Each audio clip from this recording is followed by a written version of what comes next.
तो बताइए मैडम कि किस प्रकार से विकास हमारे क्षेत्र में भी दिखाई दे रहा है, मतलब आपके सरकार आने के बाद। हमारे सरकार आने के बाद आज दार्शनिक मधुबन धाम है हम्म। और मेला मेला का जो क्षेत्र है। हम्म। तो जैसे कि मैं मतलब इसी अंचल का लड़का हूँ, तो मैं आपको प्रायः सभी मंचों में देखता हूँ, चाहे वो धार्मिक मंच हो, सांस्कृतिक मंच हो या फिर जैसे स्कूलों के कार्यक्रम है, सभी में आपको मतलब देखते ही हूँ। तो आपका योगदान जिस प्रकार से मतलब क्षेत्र में चल रहा है उससे मैं सहमत हूँ।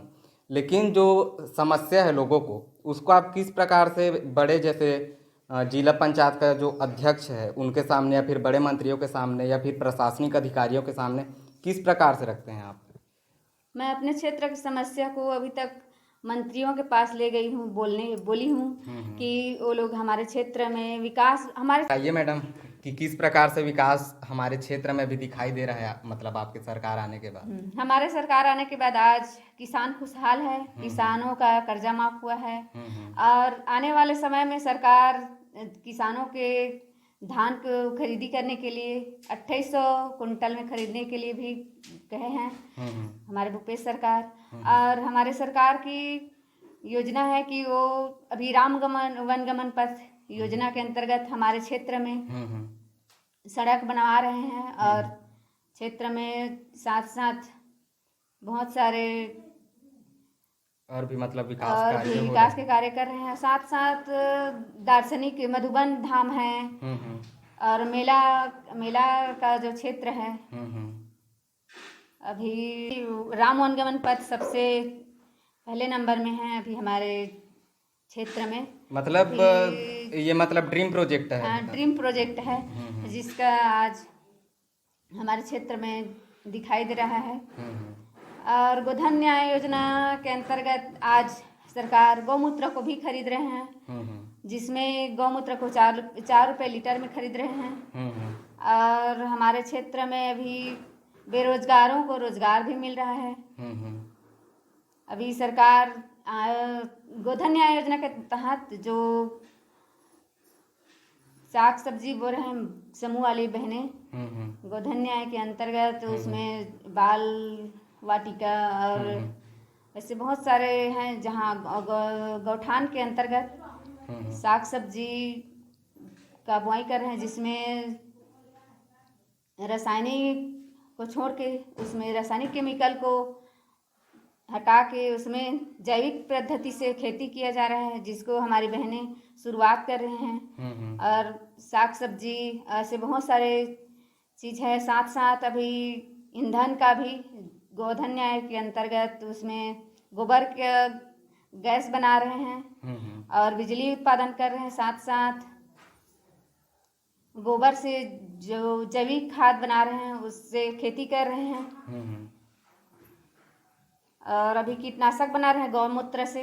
गौमूत्र का कीटनाशक से अभी किसानों को बहुत लाभ हुआ, क्योंकि आज केमिकल रसायन उपयोग करके ज़मीन कठोर हो रहा है। तो किसानों को सरकार एक नया पद्धति शुरुआत करवा रहे हैं।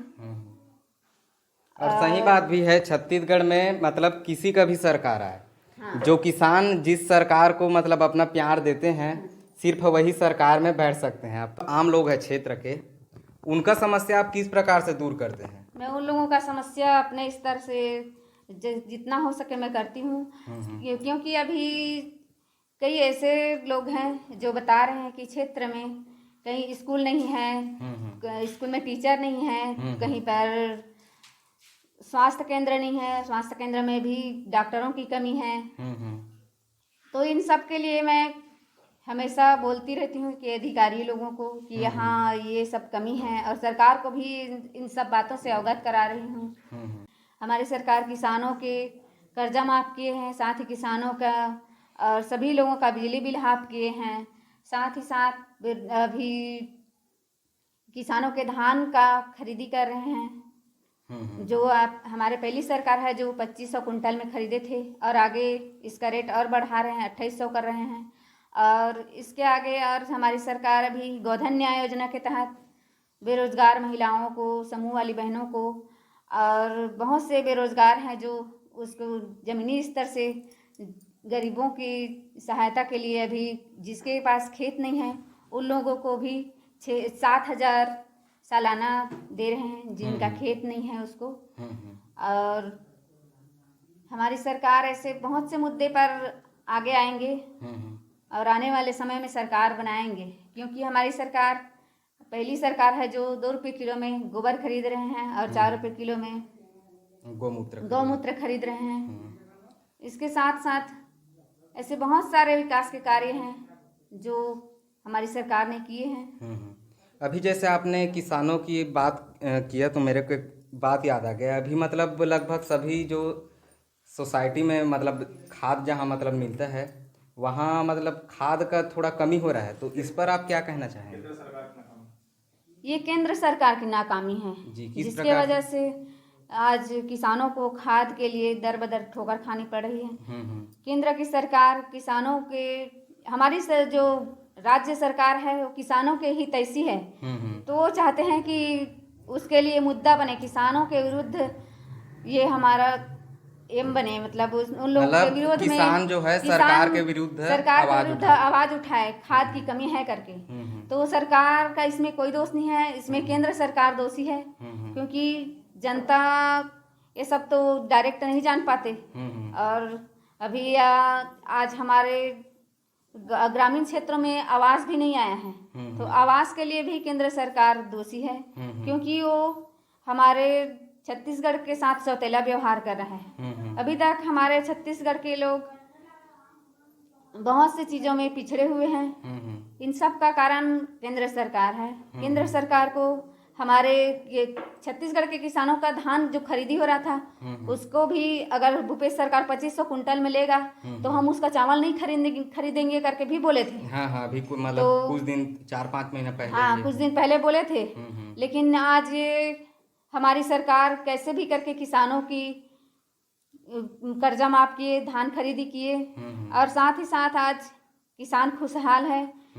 उन लोगों का आज हर तरह से बाकी दूसरे प्रदेशों से हमारा छत्तीसगढ़ बहुत अच्छे विकास कर रहे हैं। केंद्र सरकार जो है फिट इंडिया मिशन करके मतलब सभी फिट रह करके एक योजना चलाई थी, लेकिन गांवों में यह चीज़ दिखाई नहीं देता। गांव में ना तो आपको ओपन जिम दिखाई देगा, ना तो कुछ भी दिखाई नहीं देगा। तो आप लोगों को मतलब स्वस्थ रखने के लिए और जो फिटनेस है उसको फिर से बरकरार रखने के लिए आपका किस प्रकार से आपके क्षेत्र में योगदान रहा? मैं अपने क्षेत्र में ओपन जिम बनवा रही हूँ अपने फंड के 15वां वित्त से और निधि के पैसे से। अपने क्षेत्र में ओपन जिम और कहीं कहीं और बहुत सारे योजना है जिसके अंतर्गत हमारे क्षेत्र में विकास हो सके। कहीं पर तटबंध दी हूँ जिससे वहाँ बाढ़ की समस्या ना हो। और अभी आरओ मशीन जिससे उन लोगों का स्वास्थ्य अच्छा रहे, तो मैं अभी अपने क्षेत्र के सभी स्कूलों में आरओ मशीन प्रदान की हूँ और प्रोजेक्टर के माध्यम से बच्चे लोग पढ़ सके। और आज हमारे क्षेत्र के ग्राम कुंडेल में भी ओपन जिम बनाने जा रहे हैं। वहाँ शुभकामना है वो आपके साथ भी है, आपके सरकार के भी साथ है कि आप आगामी चुनाव में भी मतलब किसानों के हितैषी बनकर चुनाव में आगे आएँ, और अगर किसान चाहेंगे तो आप ज़रूर मतलब आगामी चुनाव में भी आपका जो योगदान है और आपका जो परिणाम है वो सकुशल हो। यही शुभकामनाओं के साथ बहुत बहुत धन्यवाद।